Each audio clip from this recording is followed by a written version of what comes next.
Inspectors play a critical role in protecting pollinators and keeping bee colonies thriving. These inspectors perform tasks intended to keep farms safe and compliant by enforcing pesticide labels, pollinator-safe practices, and other agricultural regulations. This requires the inspection and evaluation beginning with apiaries and their colonies, especially when there are concerns about colony health. But what does a healthy hive look like? The physical structure of a standard beehive may seem very basic, but each component serves a specific function that contributes to an active and positive environment for the bees. The top cover simply serves to protect the hive from the elements, keeping out rain, snow, or other debris. While there are many ways to feed bees, in this hive configuration you see a hive top feeder. These are useful throughout the year when floral sources are lacking. They're also great at keeping food sources safe from other pest insects or bee colonies outside of the hive. A honey super is any box above the brood chamber where bees store honey. On this colony, you see a medium-sized box that is 6 5/8 inches. During honey production, you might see multiple honey supers on each hive. In this hive, beneath the honey supers, you'll find a queen excluder. This is primarily a grid made of plastic or metal, with gaps that allow workers to move between honey storage and brood boxes, but will keep the queen from wandering into the supers and laying eggs. Brood boxes are the deepest boxes or sections of the hive and can normally be seen on the bottom of the hive structure. This is where workers will build comb for the queen to deposit her eggs for larvae and pupae to develop.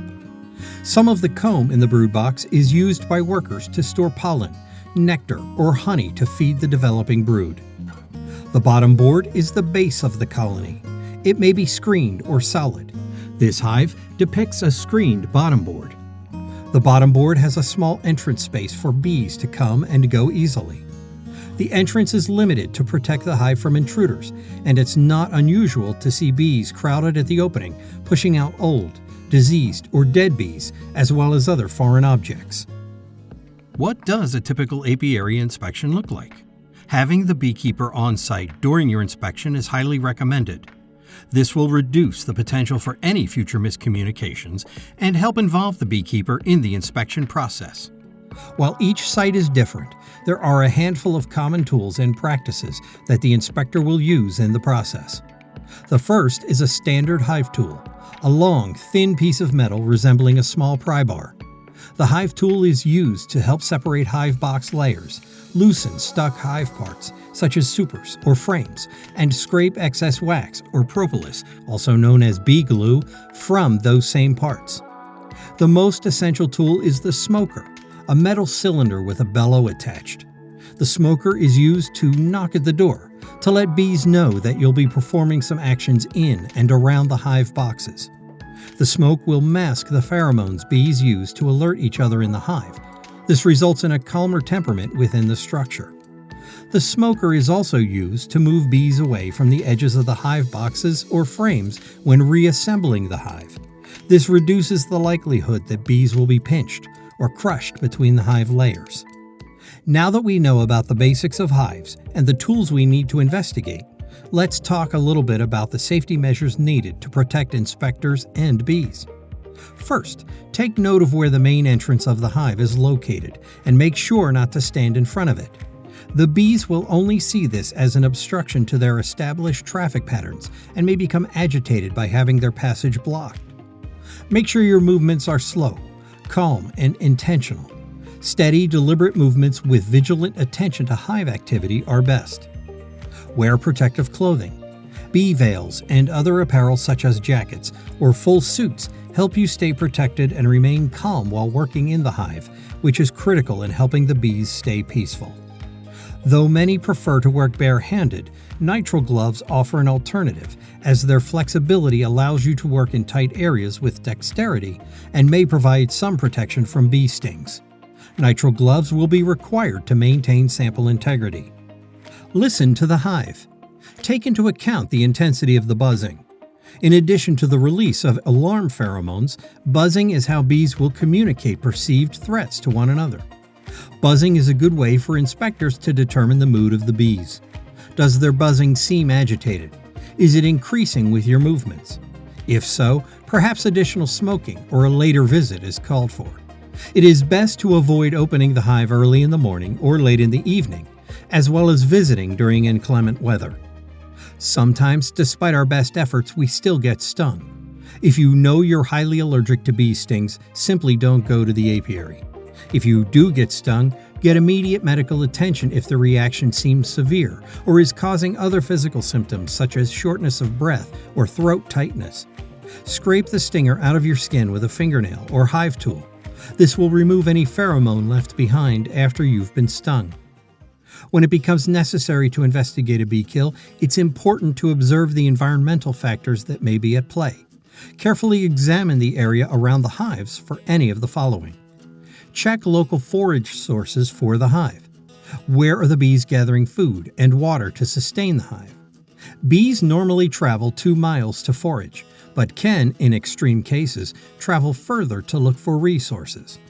Use the hive as a starting point and radiate out when looking for potential sources of harm. Look for sources of supplemental feed. Feed that is contaminated could be a potential source of pesticide exposure. Identify nearby crops and their relevant stages of growth and bloom. Ground covers, weeds, and field borders in bloom may also be forage sites for bees. Would seasonal pesticide use correspond with flowering?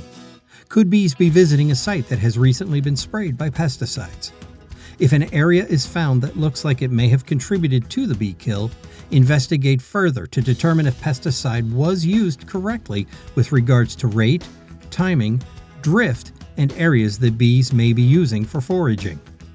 Look for evidence of pesticide spills, recent landscape applications, or structural applications to nearby buildings. Where are bees collecting water? Bees may collect water from places we wouldn't think to look as humans, such as mud puddles, drainage areas, condensation lines, and agricultural mixing and loading pads. Take note of the beekeeper's practices. Are pesticides being used to control hive pests? Misuse of pesticides in the hive can also lead to adverse effects, including a bee kill. Are these bees managed by a commercial or hobbyist beekeeper? Commercial bees are often moved to various locations throughout the year. Where have the bees been located, and could they have been exposed at their previous location? Is there evidence of starvation or poor hive management techniques? Determination and good observation skills will help you examine the possible causes of the bee kill. If pesticide involvement is alleged or suspected and could be a factor, the following elements should be considered. You can remember these using the acronym TED, which stands for toxicity, exposure, and dosage. Toxicity. The product is known to be toxic to bees. This may be indicated on the pesticide label's environmental hazards section. Exposure. The bees must contact the pesticide. Bees must be present or foraging in the treatment area of exposure through drift. Dosage. The bees must be exposed at a dose that can cause harm. The product was applied at quantities sufficient to cause adverse effect to the hive. If a pesticide exposure is suspected, the next stage is to properly collect samples for laboratory analysis. Make sure to follow applicable guidelines when sampling in order to preserve the accuracy and integrity of the inspection. Basic tools for sampling may include a small probe to collect material from hive cells, a spatula, alcohol swabs, and sampling bottles. A small roll of electrical tape is handy for sealing sample bottles after collection. Document your observations. Take photos of the number of dead bees present at the hive. Your observations will determine the type of sampling you do. Samples may consist of dead or dying bees, honey, pollen, swabs of hives, soil and vegetation samples in the proximity of the hives. Take note of the amount of dead bees found inside and outside of the hive. Bees will push dead or dying bees out of the hive. Consider how many bees are necessary for a sufficient sample.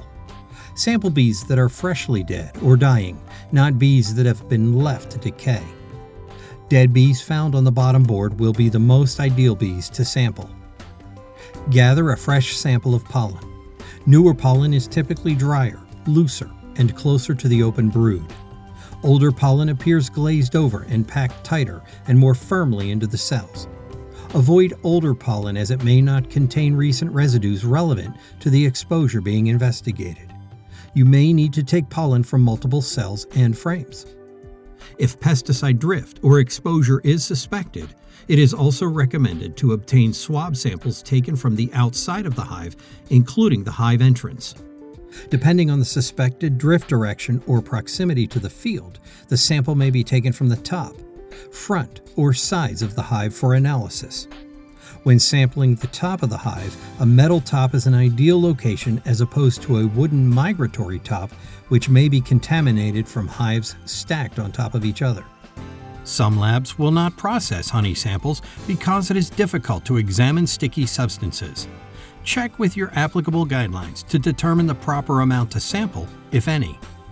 Occasionally, a beekeeper may collect the sample to be analyzed. Make sure that your applicable guidelines permit samples gathered by the beekeeper. Follow applicable required chain of custody guidelines when gathering any and all samples. Clearly mark appropriate date, time, and location information on all sample containers and evidence bags. This is critical for the accuracy and integrity of any inspection. Any shipment of samples should also follow the requirements outlined by applicable SOPs. The proper completion of every step in a bee kill inspection allows regulators to follow through with any enforcement action that is warranted. Bee kills are not always the result of pesticide-related activity. When used properly, pesticides can be a useful tool for crop protection, and their use for protecting bees is no exception.